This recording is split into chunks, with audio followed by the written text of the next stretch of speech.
ভারতের কাছে ৯৩ মিলিয়ন ডলারের সামরিক অস্ত্র ও প্রতিরক্ষা সরঞ্জাম বিক্রির অনুমোদন দিয়েছে যুক্তরাষ্ট্র। মার্কিন পররাষ্ট্র দপ্তরের অনুমতি পাওয়ার পর যুক্তরাষ্ট্রের প্রতিরক্ষা নিরাপত্তা সহযোগিতা সংস্থা defence security cooperation agency ১৯ November আনুষ্ঠানিকভাবে এ তথ্য প্রকাশ করে।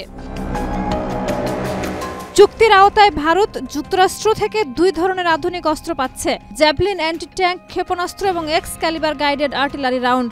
জ্যাভলিন মিসাইলে ব্যয় হবে ৪৫.৭ মিলিয়ন ডলার এবং এক্সক্যালিবার আর্টিলারি কিনতে ব্যয় ধরা হচ্ছে ৪৭.১ মিলিয়ন ডলার। পুরো প্যাকেজে রয়েছে ১০০ জ্যাভলিন মিসাইল, ২৫টি light weight command launch unit এবং ২১৬টি Excalibur precision guided artillery round. Javelin এক ধরনের fire and forget anti tank missile. Shea butter ও ভিটামিন সমৃদ্ধ লিলি বিউটি সোপ, তারুণ্যময় উজ্জ্বল ত্বকের জন্য। রিমার্ক, যা স্থলবাহিনীর জন্য অত্যন্ত কার্যকর হিসেবে পরিচিত।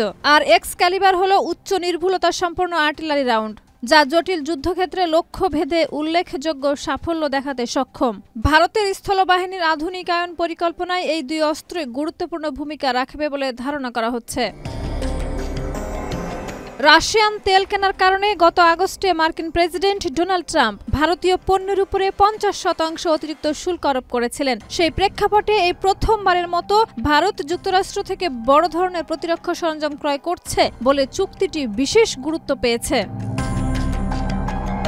বিশেষজ্ঞদের মতে, সাম্প্রতিক ভূ রাজনৈতিক পরিস্থিতিতে যুক্তরাষ্ট্র ভারত কৌশলগত অংশীদারিত্ব আরও জোরদার করার একটি স্পষ্ট ইঙ্গিত দিল এই চুক্তি। ভারতের সামরিক সক্ষমতা বৃদ্ধি, পাশাপাশি ইন্দো প্যাসিফিক অঞ্চলে ওয়াশিংটনের প্রভাব বাড়াতেও এটি সহায়ক হবে বলে বিশ্লেষকদের আশা।